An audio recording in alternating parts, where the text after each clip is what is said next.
এবারে শুনবেন সূরা আল ওয়াকিয়াহ এর তেলাওয়াত ও তরজমা। পারা ২৭। বিসমিল্লাহির রহমানির রহিম। ইযা ওয়াকাআতিল ওয়াকিআহ লাইসা লিওয়াকাতিহা কাযিবা খাফিদাতুর রাফিআহ ইযা রুজ্জাতিল আরদু রাজ্জা ওয়া বুসাতিল জিবালু বাসসা فكانت هباء منبثا وكنتم أزواجا ثلاثا فأصحاب الميمنة ما أصحاب الميمنة وأصحاب المشأمة ما أصحاب المشأمة। পরম করুণাময় মেহেরবান আল্লাহর নামে শুরু করছি। যখন সেই মহা ঘটনা সংঘটিত হবে তখন তার সংঘটিত হওয়াকে কেউই মিথ্যা বলতে পারবে না। তা হবে উলটপালটকারী মহাপ্রলয়। পৃথিবীকে সে সময় অকস্মাৎ ভীষণভাবে আলোড়িত করা হবে এবং পাহাড়কে এমন টুকরো টুকরো করে দেয়া হবে যে তা বিক্ষিপ্ত ধূলিকণায় পরিণত হবে। সে সময় তোমরা তিনটি দলে বিভক্ত হয়ে যাবে। ডান দিকের লোকদের সৌভাগ্যের কথা আর কতটা বলা যাবে। বাম দিকের লোকদের দুর্ভাগ্যের পরিণতি আর কি বলা যাবে। والسابقون السابقون أولئك المقربون في جنات النعيم ثلة من الأولين وقليل من الآخرين على سرر موضونة متكئين عليها متقابلين يطوف عليهم بلدان مخلدون بأكواب وأباريق وكأس من معين لا يصدعون عنها ولا ينزفون وفاكهة مما يتخيرون ولحم طير مما يشتهون। আর অগ্রগামীরা তো অগ্রগামী, তারাই তো নৈকট্য লাভকারী। তারা নিয়ামতে ভরা জান্নাতে থাকবে। পূর্ববর্তীদের মধ্য থেকে হবে বেশি এবং পরবর্তীদের মধ্য থেকে হবে কম। তারা মণিমুক্তা খচিত আসনসমূহে হেলান দিয়ে সামনাসামনি বসবে। তাদের মজলিসে চিরকিশোররা বহমান ঝর্ণার সুরায় ভরা পানপাত্র, হাতল বিশিষ্ট সুরাপাত্র এবং হাতলবিহীন বড় সুরাপাত্র নিয়ে সদা ব্যস্ত থাকবে, যা পান করে মাথা ঘুরবে না কিংবা বুদ্ধি বিবেক লোপ পাবে না। তারা তাদের সামনে নানা রকমের সুস্বাদু ফল পরিবেশন করবে, যাতে পছন্দ মতো বেছে নিতে পারে। পাখির গোশত পরিবেশন করবে, যে পাখির গোশত ইচ্ছা মতো ব্যবহার করতে পারবে। وحور عين كأمثال اللؤلؤ المكنون جزاء بما كانوا يعملون لا يسمعون فيها لغوا ولا تأثيما إلا قيلا سلاما سلاما وأصحاب اليمين ما أصحاب اليمين في سدر مخضود وطلح منضود وظل ممدود وماء مسكوب وفاكهة كثيرة لا مقطوعة ولا ممنوعة وفرش مرفوعة إنا أنشأناهن إنشاء فجعلناهن أبكارا عربا أترابا لأصحاب اليمين। তাদের জন্য থাকবে সুনয়না হুর, এমন অনুপম সুন্দরী যেন লুকিয়ে রাখা মুক্তা। দুনিয়াতে তারা যেসব কাজ করেছে তার প্রতিদান হিসাবে এসব লাভ করবে। সেখানে তারা কোনো অর্থহীন বা গুনার কথা শুনতে পাবে না, বরং যে কথাই শুনবে তা হবে যথাযথ ও ঠিকঠাক। আর ডান দিকের লোকদের সৌভাগ্যের কথা আর কতটা বলা যাবে। তারা কাঁটাহীন কুল গাছের কুল, থরে বিথরে সজ্জিত কলা, দীর্ঘ বিস্তৃত ছায়া, সদা বহমান পানি, অবাধ লভ্য অনিশেষযোগ্য প্রচুর ফলমূল এবং সুউচ্চ আসনসমূহে অবস্থান করবে। তাদের স্ত্রীদেরকে আমি বিশেষভাবে নতুন করে সৃষ্টি করব এবং কুমারী বানিয়ে দেব। তারা হবে নিজের স্বামীর প্রতি আসক্ত ও তাদের সমবয়স্কা। এসব হবে ডান দিকের লোকদের জন্য। ثلة من الأولين وثلة من الآخرين وأصحاب الشمال ما أصحاب الشمال في سموم وحميم وظل من يحموم لا بارد ولا كريم إنهم كانوا قبل ذلك مترفين وكانوا يصرون على الحنث العظيم তাদের সংখ্যা পূর্ববর্তীদের মধ্য থেকেও হবে অনেক এবং পরবর্তীদের মধ্য থেকেও হবে অনেক। বাদিকের লোকদের দুর্ভাগ্যের কথা আর কি বলা যাবে। তারা লু হাওয়ার হলকা ফুটন্ত পানি এবং কালো ধোঁয়ার ছায়ার নিচে থাকবে। তা না হবে ঠান্ডা, না হবে আরামদায়ক।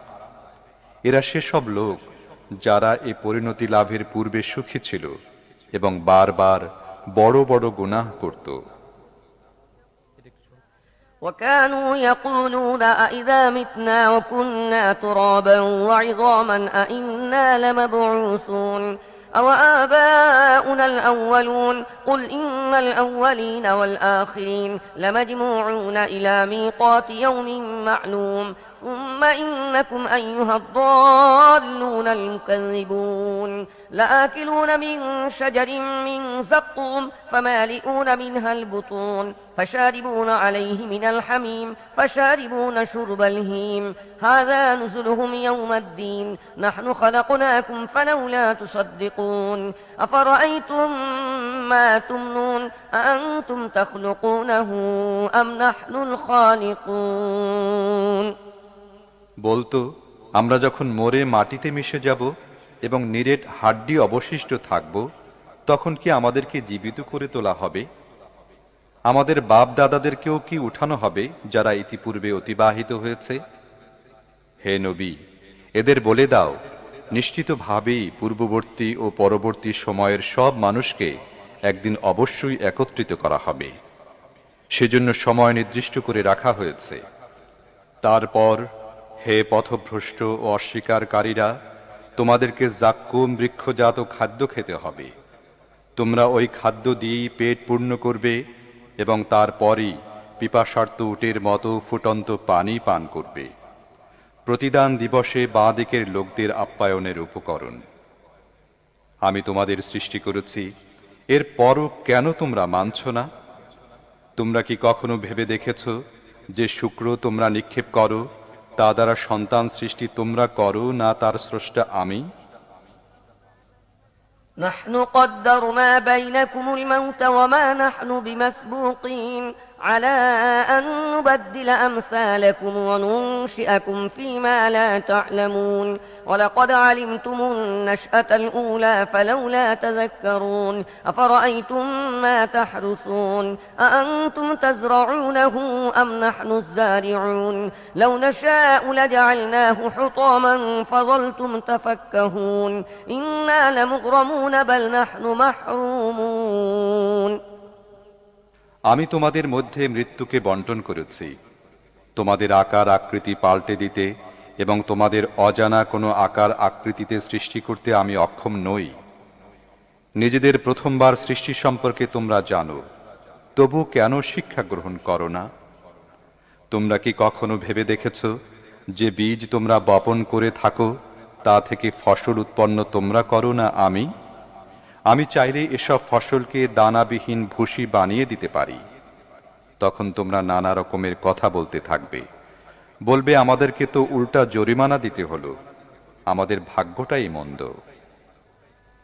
أفرأيتم الماء الذي تشربون أأنتم أنزلتموه من المزن أم نحن المنزلون لو نشاء جعلناه أجاجا فلولا تشكرون أفرأيتم النار التي تورون أأنتم أنشأتم شجرتها أم نحن المنشئون نحن جعلناها تذكرة ومتاعا للمقوين فسبح باسم ربك তোমরা কি চোখ মিলে কখনো দেখেছ যে পানি তোমরা পান করো, মেঘ থেকে তা তোমরা বর্ষণ করো না তার বর্ষণকারী আমি? আমি চাইলে তা লবণাক্ত বানিয়ে দিতে পারি, তা সত্ত্বেও তোমরা শুকরগুজার হও না কেন? তোমরা কি কখনো লক্ষ্য করেছ এই যে আগুন তোমরা জ্বালাও, তার গাছ তোমরা সৃষ্টি করো, না তার স্রষ্টা আমি? আমি সেটিকে স্মরণ করিয়ে দেওয়ার উপকরণ এবং মুখাপেক্ষীদের জন্য জীবনোপকরণ বানিয়ে দিয়েছি। অতএব হে নবী, তোমার মহান রবের পবিত্রতা বর্ণনা করো। فلا أقسم بمواقع النجوم وإنه لقسم لو تعلمون عظيم إنه لقرآن كريم في كتاب مكنون لا يمسه إلا المطهرون تنزيل من رب العالمين أفبهذا الحديث أنتم مدهنون وتجعلون رزقكم أنكم تكذبون অতএব না, আমি শপথ করছি তারকাসমূহের ভ্রমণ পথের। এটা এক অতি বড় শপথ যদি তোমরা বুঝতে পারো। এ তো মহাসম্মানিত কোরআন, একখানা সুরক্ষিত গ্রন্থে লিপিবদ্ধ। পবিত্র সত্তাগণ ছাড়া আর কেউ তা স্পর্শ করতে পারে না। এটা বিশ্বজাহানের রবের নাজিলকৃত। এরপরও কি তোমরা এ বাণীর প্রতি উপেক্ষার ভাব প্রদর্শন করছো? এ নিয়ামতে তোমরা নিজেদের অংশ রেখেছ এই যে তোমরা তা অস্বীকার করছো। فلولا إذا بلغت الحلقوم وأنتم حينئذ تنظرون ونحن أقرب إليه منكم ولكن لا تبصرون فلولا إن كنتم غير مدينين ترجعونها إن كنتم صادقين فأما إن كان من المقربين فروح وريحان وجنة نعيم وأما إن كان من أصحاب اليمين فسلام لك من أصحاب اليمين وأما إن كان من المكذبين الضالين فنزل من حميم وتصلية جحيم إن هذا لهو حق اليقين فسبح باسم ربك العظيم তোমরা যদি কারো অধীন না হয়ে থাকো এবং নিজেদের এ ধারণার ব্যাপারে যদি সত্যবাদী হয়ে থাকো, তাহলে মৃত্যু পথযাত্রীর প্রাণ যখন কণ্ঠনালীতে উপনীত হয় এবং তোমরা নিজ চোখে দেখতে পাও যে সে মৃত্যু মুখে পতিত হচ্ছে, সে সময় তোমরা বিদায়ী প্রাণবায়ুকে ফিরিয়ে আনো না কেন? সে সময় তোমাদের চেয়ে আমি তার অধিকতর নিকটে থাকি, কিন্তু তোমরা দেখতে পাও না। মৃত সেই ব্যক্তি যদি মুকররবিনদের কেউ হয়ে থাকে, তাহলে তার জন্য রয়েছে আরাম আয়েশ, উত্তম রিজিক এবং নিয়ামতে ভরা জান্নাত। আর সে যদি ডান দিকের লোক হয়ে থাকে, তাহলে তাকে সাদর অভিনন্দন জানানো হয় এভাবে যে তোমার প্রতি শান্তি বর্ষিত হোক। আর সে যদি অস্বীকারী পথভ্রষ্টদের কেউ হয়ে থাকে, তাহলে তার সমাদরের জন্য রয়েছে ফুটন্ত গরম পানি এবং জাহান্নামে ঠেলে দেওয়ার ব্যবস্থা। এসব কিছুই অকাট্য সত্য। অতএব হে নবী, আপনার মহান রবের নামের তাসবিহ তথা পবিত্রতা ঘোষণা করুন।